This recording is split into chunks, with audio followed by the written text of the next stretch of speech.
Welcome back to the league that means nothing on Go Again Gaming.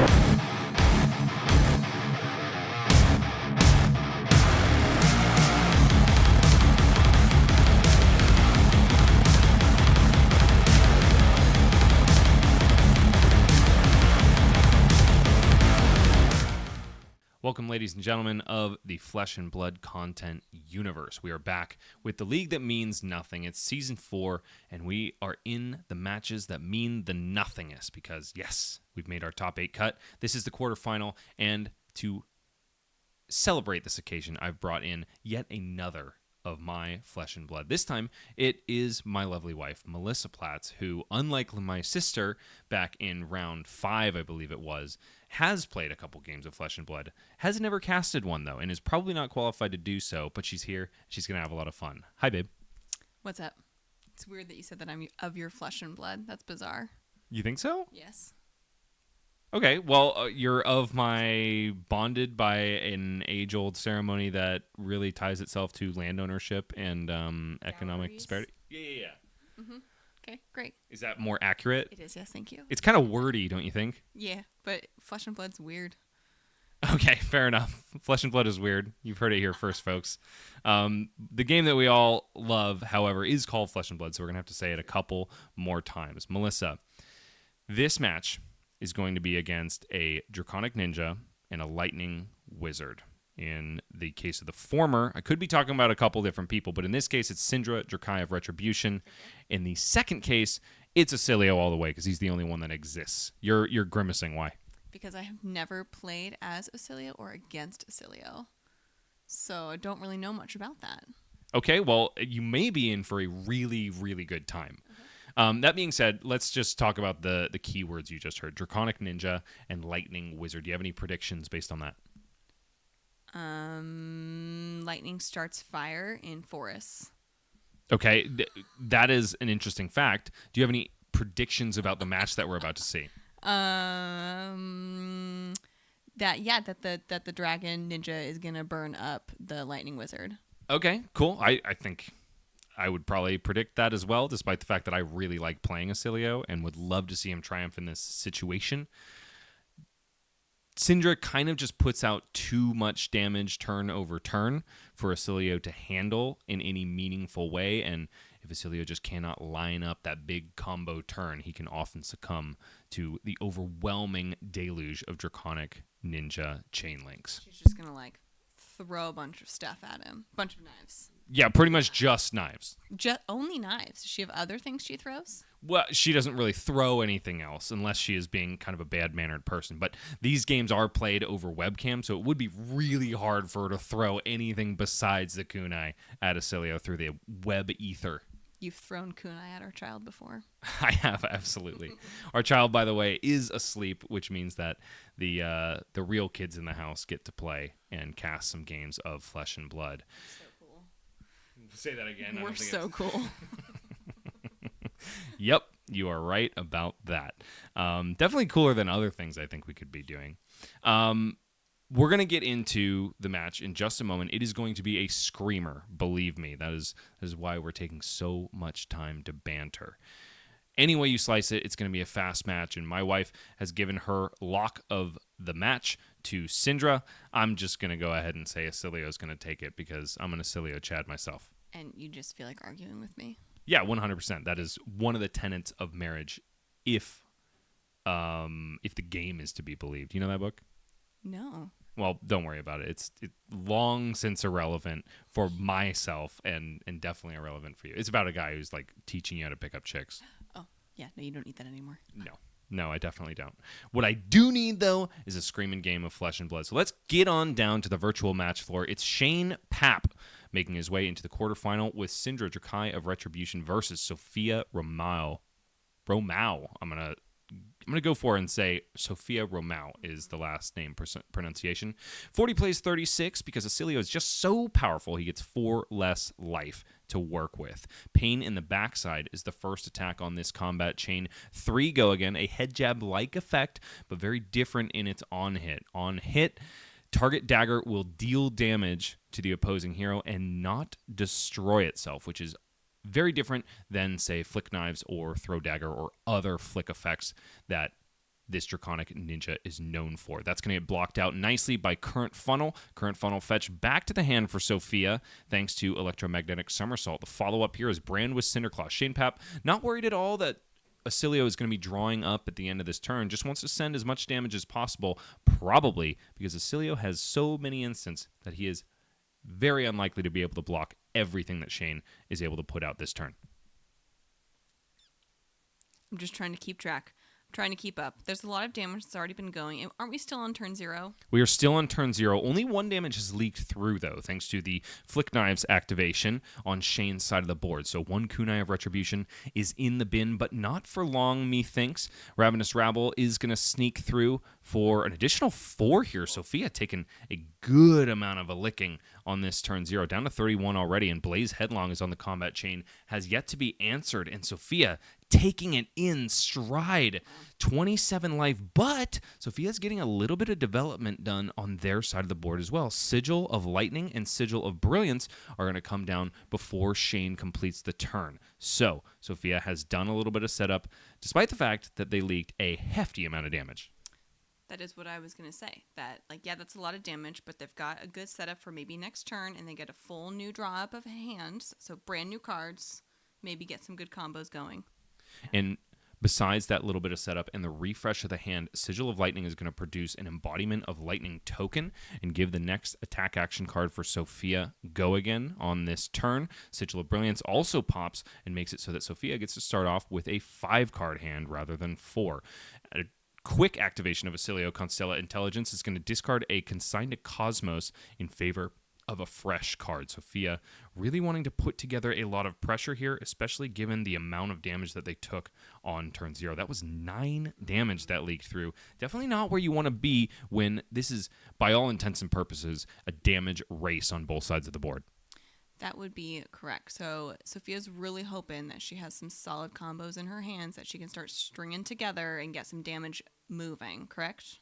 Yeah, I would say that is absolutely correct. Sigil of Brilliance, though, another little bit of setup here. Sigil of Brilliance plus a Comet Storm with, of course, an activation of Volzar the Lightning Rod. So Comet Storm coming in for a big bad 6 Arcane. Shane Papp has nothing except for the Claw of Vincerakai to block this arcane damage. Claw of Vincerakai, of course, packing Spell Void 1 for Shane Papp, who would otherwise be completely unable to interact with arcane damage. So only 5 of that damage is going to leak through. Claw of Vincerakai, of course, being a dagger, will be fetchable by Shane Papp on their next turn. Sophia just drawn back up with a Sigil of Brilliance and an embodiment of Lightning token developed as well as an arsenal, of course. So 35 plays 27, and Ronin Renegade, the classic Draconic Ninja starter, is out on the combat chain.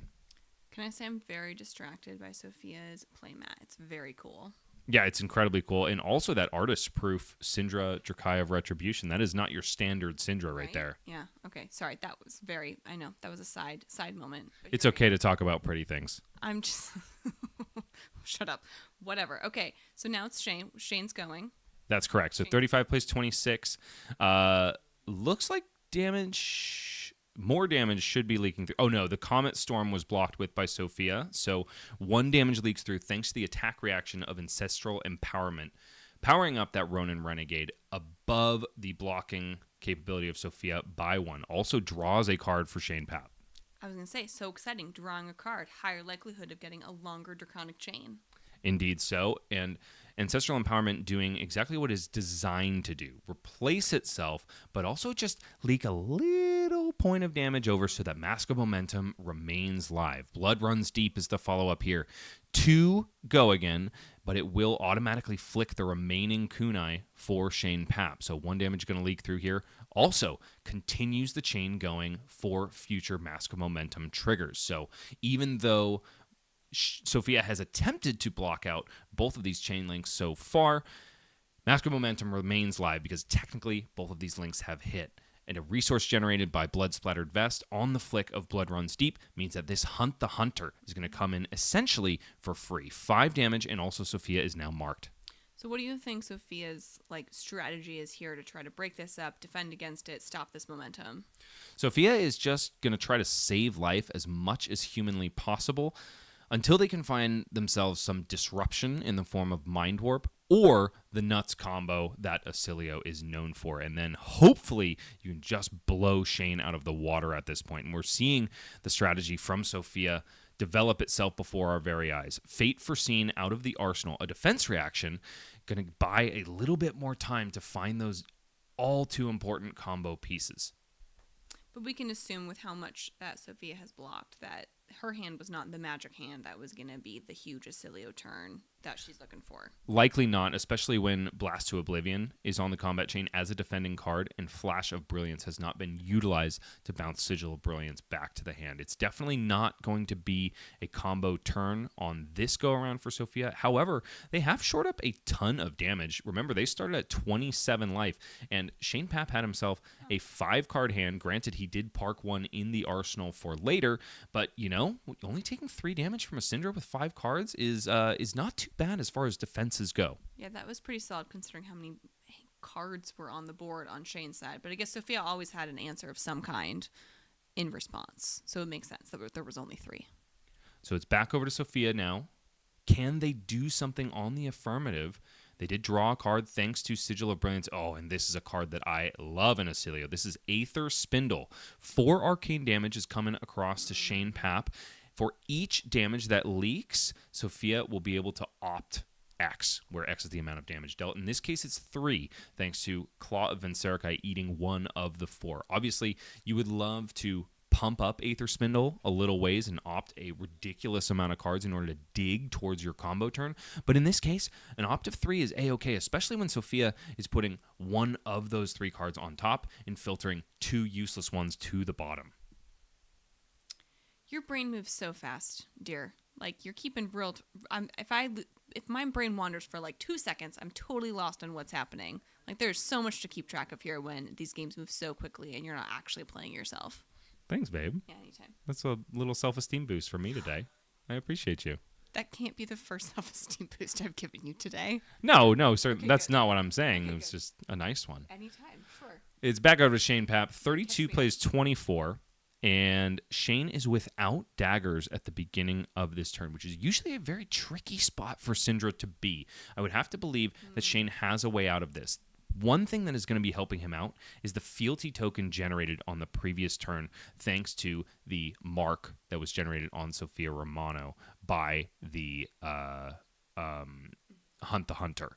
So fealty is going to make it so that whatever card Shane plays next is Draconic, despite the fact that it's missing the keyword. In this case, it's not great. He's pitching a red in order to play Art of the Dragon Scale. Does get a little bit of a buff on it, thanks to the fact that it is Draconic, because Art of the Dragon Scale says, when this attacks, if it's Draconic, it gets, when this hits a hero, put a -1 defense counter on an equipment they control, then, if it has 0 defense, destroy it. And that is very threatening for Sophia in this case, because one of the equipment pieces left is, of course, Lightning Greaves, the exact piece that is needed for the combo turn. And yikes, it's another Ancestral Empowerment out of the hand for Shane Papp, which means that 1 damage could leak through. Sophia, however, does have the answer in Sink Below. That was a nail-biting moment for Oscilio v. Cindra. Not a lot of damage coming through for Shane, but that could have been really hellish for Sophia to continue the rest of this game. Because if Shane had been able to hit with that card, Sophia would have nothing left to do. There's no way to put together a turn that's gonna be threatening to Shane. Not one that will, in one go, slam the door on Shane, I wouldn't say. I'm not going to say there's no way for Oscilio to do anything for the rest of the game. Can kind of play tempo with Gone in a Flash here and there. But losing your Lightning Greaves is not where you want to be in any matchup, let alone one where your opponent can go as fast as Cindra can. I mean, we need shoes in a rain and lightning storm.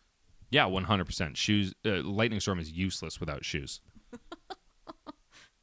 Yeah, I was proud of that one. Okay, so now, what's happening? Catch me up. It's Sophia's turn. Sigil of Conductivity developed, and another big source of arcane coming down, Burn Bear.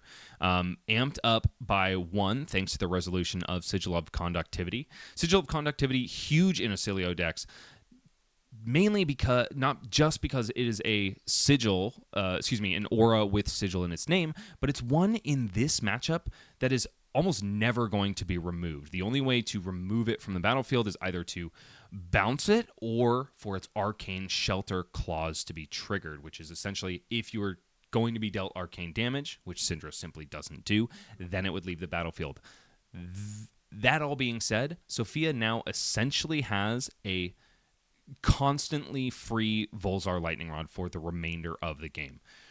But I'm talking a lot about the Oscilio side. It's now back over to Cindra. Ronin Renegade is blocked out by a current funnel, and then the follow-up here is Fire Tenant Strike First. Even though that card has a lot of red paint all over it, it is not a Draconic card. It buffs the next Draconic card. In this case, that next Draconic card is going to be hot on their heels. On hit here, Sophia will be marked, and Shane will be able to threaten fealty token generations moving down the line. And yes, my wife calls it another Fate Foreseen out of the hand of Sophia Romo. A lot of defense reactions coming their way in this early game. How many cards does Shane have in hand right now? Shane should have... I missed if he started off this turn with an arsenal, I have to admit. So it's 2 cards if he started with an arsenal. Okay. It's 1 card if he's started without one. I'm just so curious what he's thinking about. Like, what is he trying to build? Is there more to build up to? Just trying to figure out how to close it out, sneak some more damage in?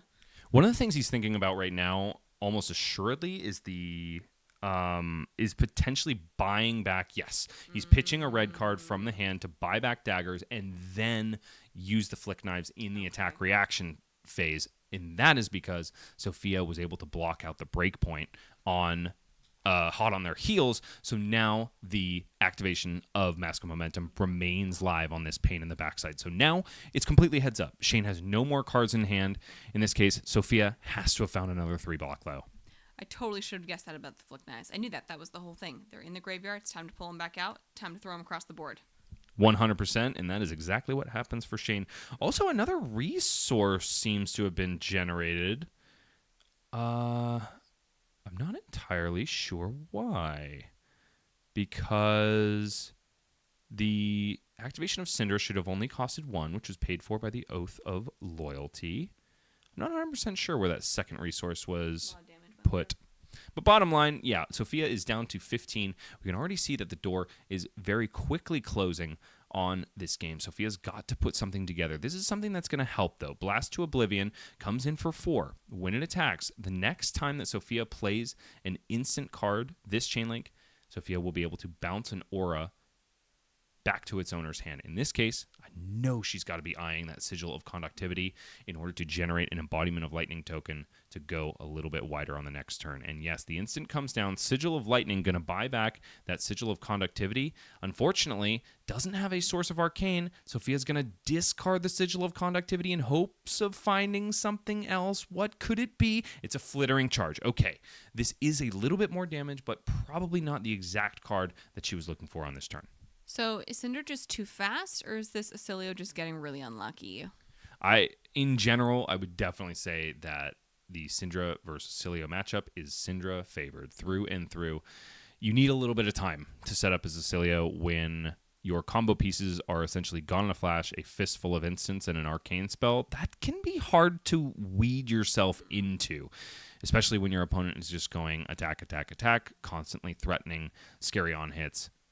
In terms of getting an extra intellect, essentially based on Mask of Momentum. So this is just on their heels the whole time, just trying to like keep up, catch up, and then hopefully get that perfect combo hand. Either that, or you draw it up on turn 1 and you blast them. In this case, though, Shane is doing what Cindra does best. Oath of Loyalty is the start of this turn. Comes in for 4 go again on its face, which is really huge for a 0-cost card. The drawback here is that Shane is forced to play only Draconic cards for the rest of the turn. And we have seen plenty of non-Draconic cards in Shane's list already.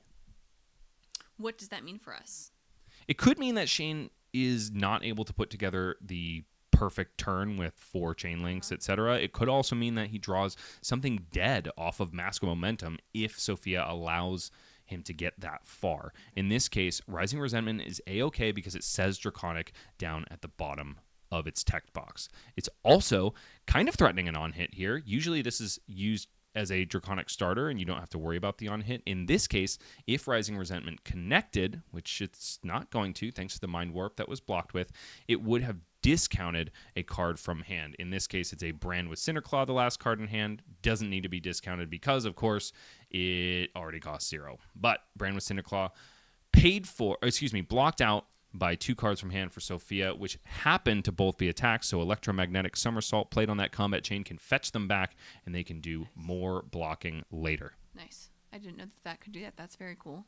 That's handy right now, to have those in your hand. Hey. That's funny. She'll be here for the next, 10 minutes, however long this game goes, folks. Embodiment of Lightning generated for Sophia Ramau as Sigil of Lightning leaves the battlefield, which means Flittering Charge is going to have go again, and a Blast to Oblivion is left in hand, probably destined for the arsenal. I don't think that sending another 3 damage, if it is indeed the yellow variety, is going to do too much for Sophia in this case. Might as well see if your opponent bricks and hope for a big combo on the next turn. So life totals are still close, but Shane Papp, once again, has a 5-card hand, and 10 is just so easy to overcome for Cindra. Yeah, I would be pretty nervous right now as Oscilio, for sure, feeling that. Not having gotten to do much on my last turn, and now I have this fresh, that hand is exactly what Shane wants it to be right now. Ignite, the first attack on this combat chain, to go again, accepted readily by Sophia. Ignite going to discount the next Draconic card or activated ability. So Kunai of Retribution is coming in for free. 1 damage accepted again by Sophia, down to 7. And now already this Rising Resentment that follows is threatening the Mask of Momentum on hit of drawing a card. Get some respect from Sophia. 1 card out of the hand to block out that Rising Resentment. And Shane probably in the tank about the Flick Knives. Probably in the what? About the tank? In the tank. Have you ever heard that expression? No. Okay, so if you're in the tank, you are thinking hard. Oftentimes when, certain young, affluent players who may have gotten in trouble in the past are thinking for a really long time on stream for like over 5 minutes, we'll say they're in the tank. Yeah, that's a new one. So what you're saying is trying to figure out how do we get those Flick Knives out into like throw them, how to get them out. Probably just debating using them is really what I was saying. Another Ignite going to follow up this Rising Resentment. It is the 4th chain link here because, of course, the Kunai on the combat chain was the chosen one to flick. Sophia blocks with another Mind Warp, a card that they would have much rather been deploying in order to do a little bit of disruption against this onslaught of Draconic attacks. In this case, Shane Papp still just dishing it out. Brand with Cinderclaw coming in for 3, but no longer threatening Mask of Momentum thanks to Sophia being able to block out that Ignite 2 chain links ago. Down to 2 goes Sophia after accepting all the damage, and it's Art of the Dragon Fire. Is gonna be Draconic thanks to the Brand with Cinderclaw that came before. This is a monstrous turn from Shane Papp, and no activation of Mask Momentum as of yet. Art of the Dragon Fire, because it is made Draconic by the Brand with Cinderclaw, automatically just gonna deal 2 damage to Sophia's face without even having to connect. In this case, now threatening another 5 physical. So Sophia plays out a Sigil of Solace to gain a little bit of life. Fate Foreseen is going to cover up all the physical along with the tunic, so no Mask of Momentum trigger, but the damage has certainly been done. Yeah, wow, that was impressive that Oscilio was able to pull out of that without getting crushed. One of the nice things about playing so many instances is that it's kind of just accepted that you get to play one of the best instances in the game. Sigil of Solace has been saving competitive Flesh and Blood players from the jaws of defeat since the beginning of Flesh and Blood, but most notably Arthur Trehay back in Pro Tour LA drew his 1 remaining Sigil of Solace in order to get the out against Maximilian Klein and take it all the way. But it's back over to Shane Papp. Starting off with a Ravenous Rabble, another big bad breakpoint thanks to the Ronin Renegade found on top. 18 plays 3. Can Sophia find a way out of this? It's an Oscilio activation early, which is never a good sign. Might mean that they just have so many instants in the hand, but it's sink below first. Could help with the blocking capability of this hand if they so choose, and is definitely going to cover up this Ravenous Rabble. Is it typical for an Oscilio deck to have so many defense reactions in it? It is if you are trying to tech and save the Cindra matchup. In a lot of cases, folks will just say, you know what?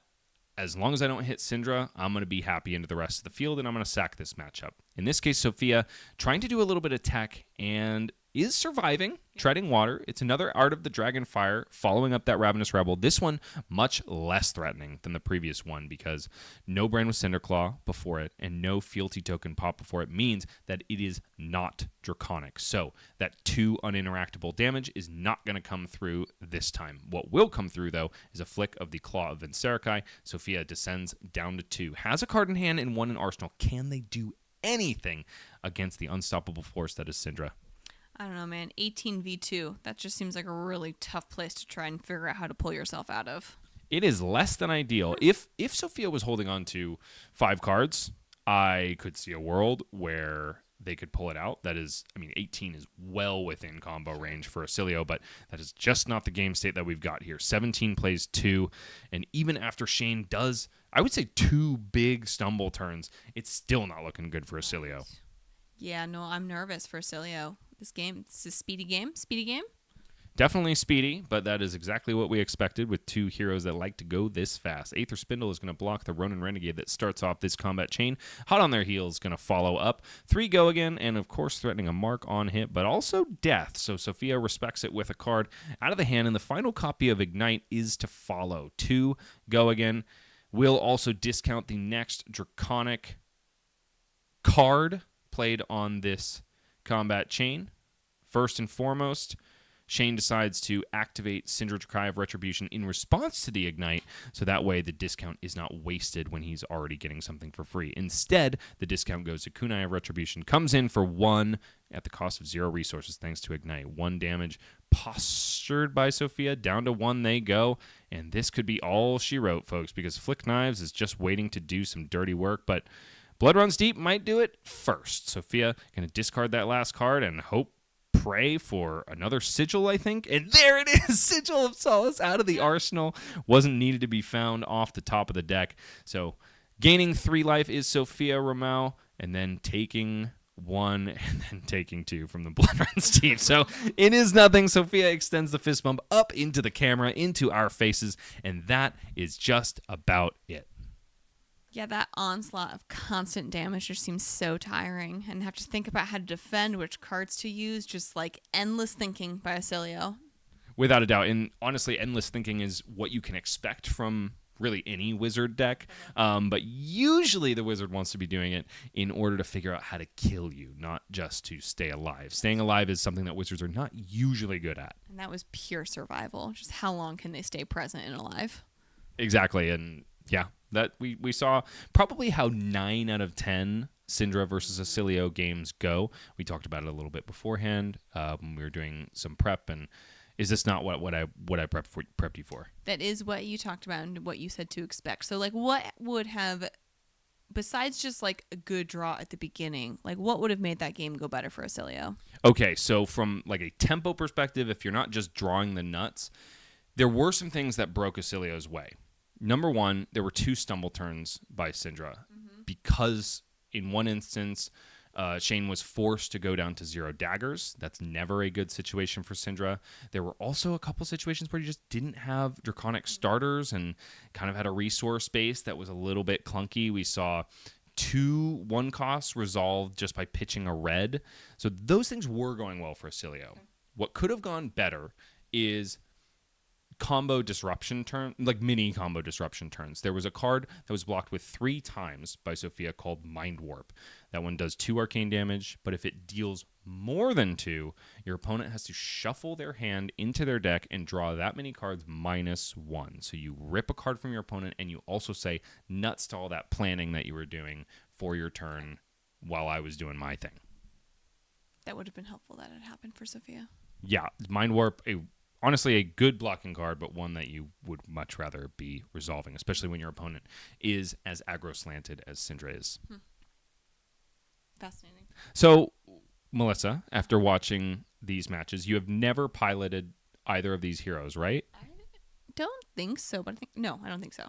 So, after seeing what they both do, and maybe discarding what Oscilio does into Verdance, which of them are you more inclined to pick up? Cindra. And why is that? Because I don't do wizards. They're too challenging. It's way too much thinking. And what is your main motto in pretty much every card game that we've ever played together? Math is for blockers. Yeah, sure. You do say that sometimes, but What's my other one? I think you just like to hit people like over and over again. Yeah, I just want like a big smashy turn. I want to line up a bunch of damage, and then I just want to sit back and let the other side deal with it. Yeah, and that's exactly what you get to do as Cindra, unless you're against a Guardian. But come on. Why? But why? Why just let me win? Just let me have something that works well for everything. Isn't that the dream? You may think that Shane Papp was the winner here, but clearly it was my wife, Melissa. That's going to be it for us at The League That Means Nothing. This is, of course, Season 4, and that was one of our 4 quarterfinals. The top 8 cut has been made, which means that the days of the league are numbered, folks. The games are going to get only better, and they're going to mean even less, but it's almost done here. Thank you to Go Again Gaming for having me. Thank you to Az, and thank you to my lovely wife for joining me and as a part of the Bryce and Friends casting team in this amazing match. Wow, I'm part of the casting team. I feel very fancy. Yeah, it's not something you can opt out of, unfortunately. Shoot. All right, folks, that's going to be it. We'll see you out in the worlds of Wraith. If you happen upon me at Worlds or another event, please say what's up. And that's it. That's all we got. Night-night.